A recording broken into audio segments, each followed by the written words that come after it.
নমস্কার বন্ধুরা, welcome back to live আড্ডা ফুটবল। তো বন্ধুরা, আরও একটা নতুন ভিডিওতে তোমাদের সকলকে স্বাগত জানাই। তো বন্ধুরা, ভিডিওটা শুরু করার আগে তোমাদের কাছে একটাই অনুরোধ, সেটা হচ্ছে যে আমাদের এই চ্যানেলে যারা প্রথমবার তারা কিন্তু অবশ্যই আমাদের এই চ্যানেলটাকে সাবস্ক্রাইব করে পাশে থাকা বেল আইকনটি অল করে রাখবে, যাতে সবার প্রথমে এরম খেলার আপডেট তোমাদের কাছে পৌঁছে যায়। তো বন্ধুরা, প্রত্যেক ভিডিওর মতন এই ভিডিওতে তোমাদের কাছে মাত্র আমি 100 লাইকের আশা রাখছি। তো আশা করছি তোমার প্রত্যেক ভিডিওর মতন এই ভিডিওতে 100 লাইক কমপ্লিট করে দেবে। তো সবাইকে হোলির শুভেচ্ছা জানাই, শুভ দোল পূর্ণিমার শুভেচ্ছা। তোমরা রং খেলো, তো আজকের দিনটা খুব ভালো কাটাও। তো এই বলে কিন্তু আজকে এই নতুন ভিডিও শুরু করছি। তো তোমরা ভিডিওটা একটু স্কিপ না করে পুরোটা দেখতে পারো, নাহলে কিন্তু তোমরা কেউ কিছু বুঝতে পারবে না।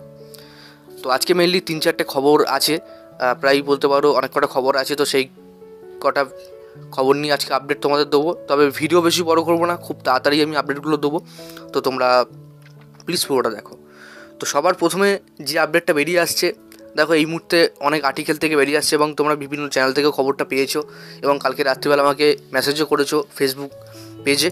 তো অনেকে জিজ্ঞেস করছে, দাদা আরমান্দ সাদিকু নাকি মোহনবাগানে আবার ফিরছে, বা আরমান্দ সাদিকুর সাথে নাকি আবার ম্যানেজমেন্ট কথাবার্তা চালাচ্ছে তাকে দলে নেওয়ার জন্যে। এমনকি আমরা এই খবরটা অন্যান্য চ্যানেলেও দেখেছি এবং আর্টিকেলেও দেখেছি।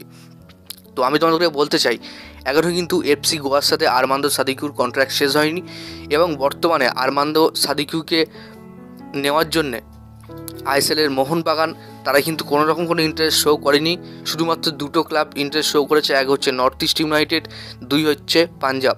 এই দুটো দল কিন্তু বর্তমানে আরমান্দ সাদিকুকে নেওয়ার জন্যে তারা কথাবার্তা চালাচ্ছে, কিন্তু মোহনবাগান এদের মধ্যে একজনও না। কারণ মোহনবাগান এখনও পর্যন্ত কোনো রকম কথাবার্তা সাদিকুর সাথে চালায়নি। এটা কিন্তু পুরোপুরি ফেক খবর। তো আশা করি তোমাদের বোঝাতে পারলাম। তো এরপরে তোমাদের যে আপডেটটা দেবো সেটা কিন্তু অ্যাড্রিয়ান লুনাকে নিয়ে। তো অ্যাড্রিয়ান লুনাকে নিয়ে নাকি খবর বেরিয়ে আসছে যে অ্যাড্রিয়ান লুনাকে নাকি মোহনবাগান টার্গেট করেছে, তার সাথে কথাবার্তা চালিয়েছে।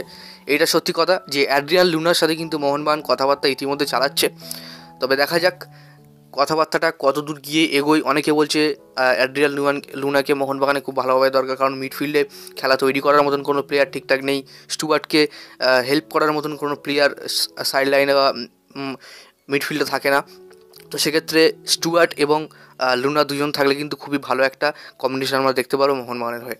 তো মোহনবাগান কথাবার্তা চালাচ্ছে, তবে এইটা কিন্তু এখনও পর্যন্ত কোনো ফাইনাল কথাবার্তা হয়নি। জাস্ট একটা শর্ট লিস্টে থাকা নাম এবং তাদেরকে টার্গেট করা, এই হচ্ছে ব্যাপার। তো বোঝাতে পারলাম। এরপরে তোমাদের যে আপডেটটা দেবো সেটা কিন্তু হর্নিপাম রুইবাকে নিয়ে।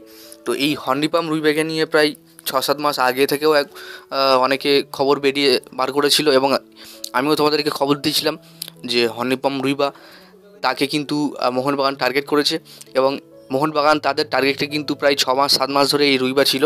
তবে বর্তমানে শোনা যাচ্ছে রুইবাকে মোহনবাগান কনফার্ম করতে পারে, তার সাথে কথাবার্তা প্রায় অনেকটা এগিয়েছে মোহনবাগান। তো দেখা যাক মোহনবাগান তারা হর্নিপাম রুইবাকে তারা দলে নিতে পারে নাকি পারে না। তবে দলে যদি নেয় তাহলে কিন্তু এই সিজনে নেবে না, অর্থাৎ পরের সিজনে তারা কিন্তু দলে নিতে পারে। অর্থাৎ সামার ট্রান্সফার উইন্ডো যদি খোলে তখন কিন্তু তারা নিতে পারবে। তো সেক্ষেত্রে মোহনবাগানের একটা বড় চান্স আছে এক্ষেত্রে। তো যাই হোক বন্ধুরা, আজকের দিন ভিডিও এতটাই ছিল। ভালো লাইক করে দিও এবং সাবস্ক্রাইব করে দিও।